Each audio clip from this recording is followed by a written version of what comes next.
बेटा teaching aptitude की second class है। पिछली कक्षा में आपकी डेफिनेशंस कराई गई हैं, इसे आगे बढ़ाते हैं। शिक्षा दर्शन की बात की गई है। जब आप चलते हैं कुछ पॉइंट्स को लेकर के,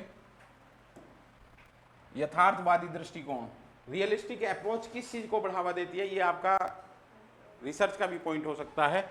वैज्ञानिक प्रवृत्ति का समर्थन करना, आप देखोगे रियलिस्टिक अप्रोच में हम क्या लॉजिक को ज्यादा डोमिनेट करते हैं, लॉजिक को बढ़ावा देते हैं, या साइंटिफिक प्रवृत्ति का अपना समर्थन करते हैं। नेचुरलिस्टिक, प्रकृति ही ज्ञान का निर्धारण करती है। बेटा यहाँ पे जब मैंने आपको एक चीज याद होगी, पर्यावरण की क्लास आपकी ली गई थी, यहाँ पे एक वर्ड आता है उपागम, अप्रोच, हाउ टू सी। थोड़ा सा टाइम आपका यहाँ पे जाएगा, पर थोड़ा सा समझाने के लिए जरूरी है। एक विचारक हैं आपके सदरलैंड, ये कहते हैं कि अपराधी जो हैं उन्हें सामाजिक परिवेश बनाता है। दूसरे इसके अगेंस्ट थ्योरी देते हैं लैम्ब्रेसो कि अपराधी जन्मजात होते हैं।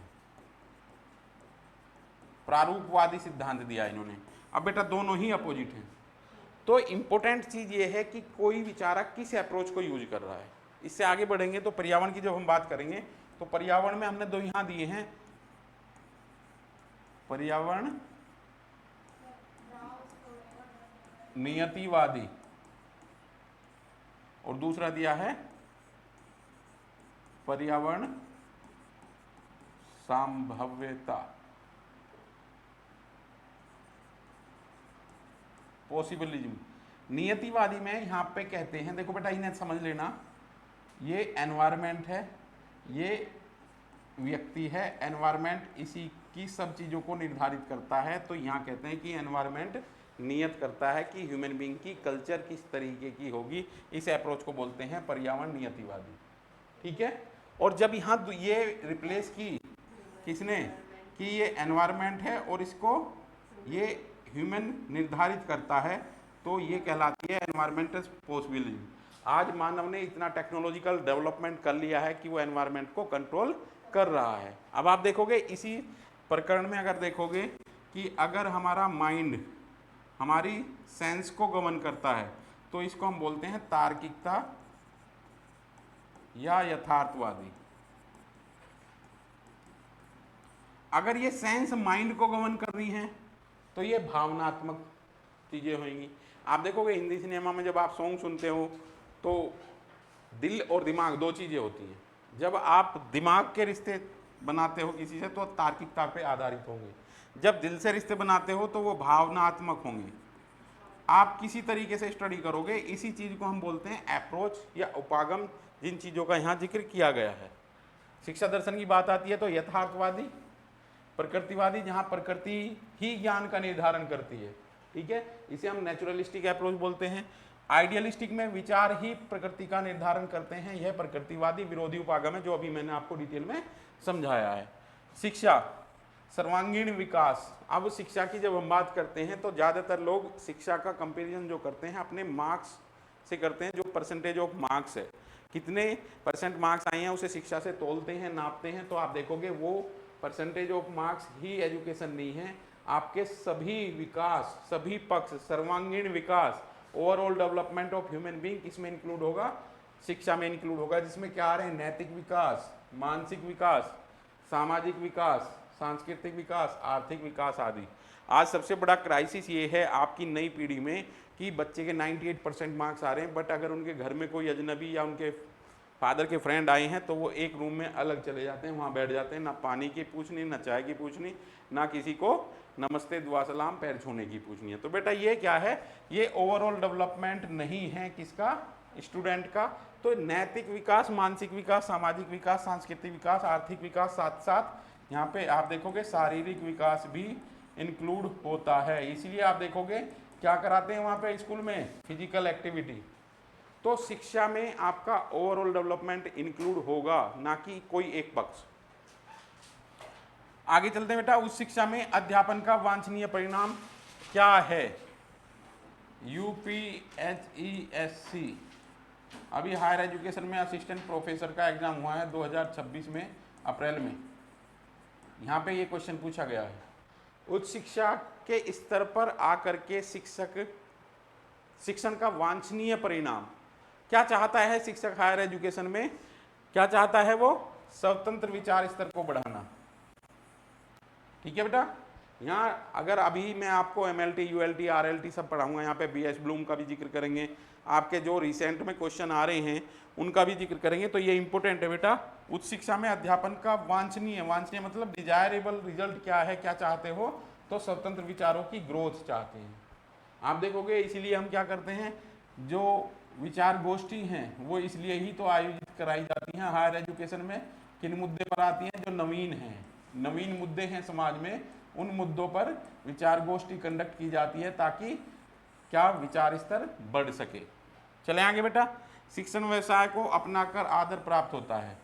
अब बेटा अब आपसे एक क्वेश्चन पूछा जाता है जो मैं आपको बार बार ये समझाता हूँ कि किस तरीके से आप हैंडलिंग करोगे। सपोज दैट आप किसी यूनिवर्सिटी में गए और वहाँ से आपसे क्वेश्चन पूछा जाता है कि आप हमारे संस्थान को ही क्यों चूज करना चाहते हैं, या आपने टीचिंग व्यवसाय ही क्यों चुना है।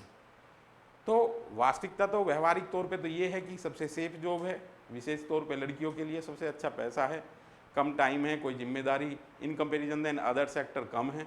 तो ये एक इम्पोर्टेंट चीज़ है, बट यहाँ आपको ये आंसर नहीं देना है विशेष तौर पे आपने परीक्षा में या इंटरव्यू के दौरान। यहाँ आप थियोटिकल एग्जाम्पल दोगे कि मैं राष्ट्र निर्माण में योगदान देना चाह रहा हूँ, इसलिए आप देखोगे कि मैंने शिक्षक व्यवसाय चुना है। तो आप देखोगे शिक्षण व्यवसाय में यहाँ आदर प्राप्त होता है, और वास्तविकता में अगर देखा जाए तो राष्ट्र निर्माण में शिक्षक सबसे बड़ा योगदान देता है। ठीक है, शिक्षण व्यवसाय को अपनाकर आदर प्राप्त होता है। शिक्षक को अनिवार्यतः क्या होना चाहिए? उपाय कुशल और सहभागी प्रवृत्ति का। अब किस प्रकार के क्वेश्चन यहाँ से बनते हैं? शिक्षक को अनिवार्यतः उपाय कुशल और सहभागी प्रवृत्ति का होना चाहिए। सहभागी का मतलब है कोऑपरेटिव नेचर। कोऑपरेशन कब करेगा? जब क्लासरूम में टीचिंग कर रहा है, 2 घंटे और एक्स्ट्रा पढ़ाओ, ये कोऑपरेशन है। बट वो कोऑपरेशन नहीं है जब आपका एग्जाम चल रहा है उसमें चीटिंग कराएं, वो कोऑपरेशन नहीं है। तो स्थिति बदलने में देर लगती है, स्थिति बदल गई तो आपका आंसर चेंज हो जाएगा। सहभागी और उपाय कुशल, कोई प्रॉब्लम लेकर के बच्चा आया है तो आपका कार्य क्या है? उसे धमकाना नहीं है, उसकी समस्या का समाधान करना है। ये क्वेश्चन आपका पहले आए हुए हैं बेटा। प्राथमिक स्तर पर महिलाएं प्यार और स्नेह की बात की है। यहाँ पे एक क्वेश्चन आपका पूछा जाता है जो मैं आपको यहाँ डिटेल में बताना चाह रहा हूँ। Pink collar job, white collar job, blue collar job. ये आप ध्यान रखना बेटा, नंबर 1 2 3 4 वाइट कॉलर क्राइम।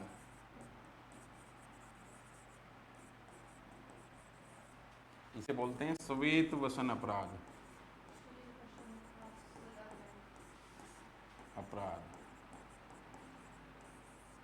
उच्च पद पर बैठे हुए लोगों के द्वारा जो अपराध कंडक्ट किया जाता है वो श्वेत वसन अपराध कहलाता है। अब इस पे आते हैं बेटा, किस पे? पिंक कॉलर जॉब, महिलाओं को विशेष तौर पे आप देखोगे महिलाएं पितृसत्तात्मक समाज में 2 दर्जे पर हैं, द्वितीय श्रेणी में हैं। तो महिलाएं शिक्षा के क्षेत्र में अधिकांश से आती हैं और कम वेतन दिया जाता है, कम वेतन के साथ साथ ज़्यादा कार्य लिया जाता है, और पिंक ड्रेस में ज़्यादातर ये होती हैं, इसी को हम पिंक कॉलर जॉब बोलते हैं। और महिलाओं की ग्रो के लिए आप देखोगे एक अदृश्य शीशे की ग्लास है, ग्लास लेयर है ये, इससे ऊपर महिलाओं को बढ़ने नहीं दिया जाता है। उनके लिए पितृसत्तात्मक समाज में ऐसी व्यवस्था क्रिएट की गई है कि वो टॉप क्लास तक, टॉप पोजीशन तक कम ही पहुंच पाती हैं। इसलिए आपके स्टैटिक जीके का पार्ट है, पहली महिला मुख्य न्यायाधीश, पहली प्राइम मिनिस्टर, पहली राष्ट्रपति, पहली आपकी चीफ मिनिस्टर, पहली राज्यपाल, यही तो क्वेश्चन पूछे जाते हैं आपसे। क्यों पूछे जाते हैं? क्योंकि इन महिलाओं ने इस ग्लास की लेयर को तोड़ करके समाज में उच्च पोस्ट हासिल की हैं। तो बेटा व्हाइट कॉलर जॉब होता है जो प्रबंधकीय होती है,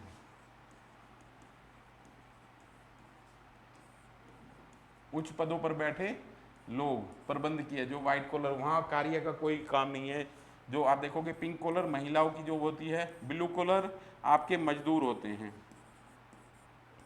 कार्य जो करते हैं, मैनुअल वर्क जो करते हैं, वो ब्लू कॉलर जो होती है। व्हाइट कॉलर क्राइम मैंने आपको बता दिया है।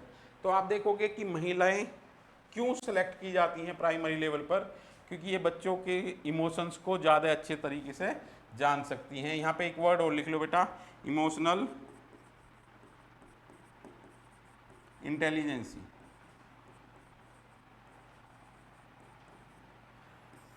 भावनात्मक बुद्धिमत्ता क्या है? जब बच्चे की हाव भाव, उसकी बॉडी लैंग्वेज को देख करके उसकी मनोस्थिति को हम जान लेते हैं। इसमें एक और वर्ड जोड़ोगे, साइको मोटिव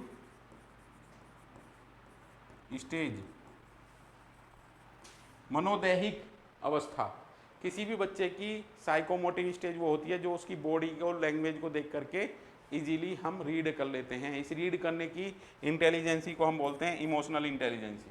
आज जैसे आज कोई बच्चा आया तो आज बहुत खुश है, टीचर पूछ लेते हैं आज बेटा ऐसी क्या बात हुई, तब वो बताता है कि क्या खुशी का, उसने बताया नहीं है टीचर को, बट उसके फेस एक्सप्रेशन से ही टीचर समझ गया है। तो महिलाएं इस क्षेत्र में इसलिए चुनी जाती हैं क्योंकि प्राथमिक क्षेत्र में विशेष तौर पर कि महिलाएं प्यार और स्नेह ज़्यादा देती हैं इन कंपेरिजन एंड मेल। मौखिक मार्गदर्शन कब प्रभावी होता है? Reform in internal condition. देखो बेटा, उस चीज़ में आप सुधार कर सकते हो जो दिख रही हो, पर किसी के बच्चे की साइकोलॉजिकल कंडीशन को जानना और उसका सुधार करना बहुत टफ काम है, जटिल कार्य है। हुनर स्किल के शिक्षण में पाठ्य योजना, बेटा स्किल जब सिखाई जाती है तो वहाँ पे मौखिक मार्गदर्शन कम प्रभावी होता है। सपोज दैट आप गाड़ी सीखना चाह रहे हैं और डेली आप ड्राइवर के साथ बैठकर जा रहे हैं, तो गाड़ी सीख लेंगे क्या? नहीं सीख पाओगे। जब तक आप लर्निंग बाय डूइंग नहीं करोगे तब तक आपके अंदर स्किल नहीं आएगी। इसलिए ये क्वेश्चन पूछा गया है कि मौखिक मार्गदर्शन सबसे कम प्रभावी होगा जब आप स्किल सीख रहे हैं। तो स्किल सीखने में लर्निंग बाय डूइंग ही आपका इम्पोर्टेंट है।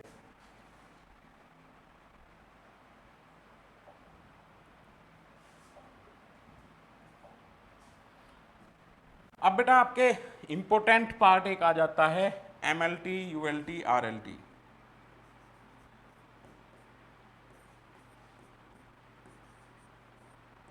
ये आपकी जो यूनिट चल रही है बेटा, टीचिंग एप्टीट्यूड चल रही है, और इसमें 1.1 है शिक्षण अर्थ प्रकार। प्रकार जो आए हैं वो इसमें है बेटा, कितने प्रकार की टीचिंग होती है। तो इस स्तर पे देखेंगे MLT, ULT, RLT। और यहाँ पे एक आपके इम्पोर्टेंट विचारक आएंगे, इस क्लास में भी हो सकता है, नेक्स्ट में भी, BS ब्लूम। नंबर 1 पे MLT है, नंबर 2 ULT है, और नंबर 3 आपका RLT है। जो मैंने आपको हायर एजुकेशन में प्राइमरी, सेकेंडरी और टर्जरी बताया था वो यही है बेटा। नाम दूसरे दे दिए जाते हैं अकॉर्डिंग टू विचारक, चीज़ें चेंज हो जाती हैं, स्टेज यही हैं। हम किन स्टेज से होकर के गुजरते हैं? ऐसे उच्च स्तर पर आने के लिए आपको इन स्टेज से गुजरना होगा। तो स्मृति स्तर में आप देखोगे, मैंने कल भी बच्चों को यहाँ बताया था स्टिमुलस रेस्पॉन्स मेथड, इससे क्वेश्चन आपका बनता है। छोटे बच्चे को जब हम ABCD सिखाते हैं तो वहाँ पे उसे अट्रैक्टिव फीचर दिखाते हैं। E फॉर एलिफेंट, हाथी को देख करके आश्चर्य उसके अंदर क्रिएट हो रहा है और वो ई को इंटरनलाइज कर रहा है, तो ये MLT लेवल है। यहाँ पे शिक्षक का कार्य सबसे ज़्यादा होता है, बच्चे का कार्य कम होता है। इसमें जाओगे तो शिक्षक का कार्य अपेक्षाकृत MLT कम हो जाता है। RLT में शिक्षक का कार्य कम हो जाता है और वो स्वाध्याय के लिए हम यहाँ प्रेरित कर रहे हैं उसे, अपना काम खुद करे वो। ठीक है, यहीं से ही आपका क्वेश्चन बनता है 1 to 5th, 6 to 12th, और ये 12 प्लस हायर एजुकेशन है। ठीक है बेटा, सबसे ज़्यादा क्वेश्चन आपके इससे पूछे जाते हैं क्योंकि आपकी जो परीक्षा है ये नेट JRF की है और आपकी हायर एजुकेशन की होने वाली है। इससे आगे नेक्स्ट क्लास में कंटिन्यू करूँगा आपका BS ब्लूम के और ये सभी लेवल जहाँ से आपको परीक्षा में क्वेश्चन मिलते हैं। तब तक अच्छे तरीके से तैयारी करते रहना। मिलते हैं नेक्स्ट क्लास में।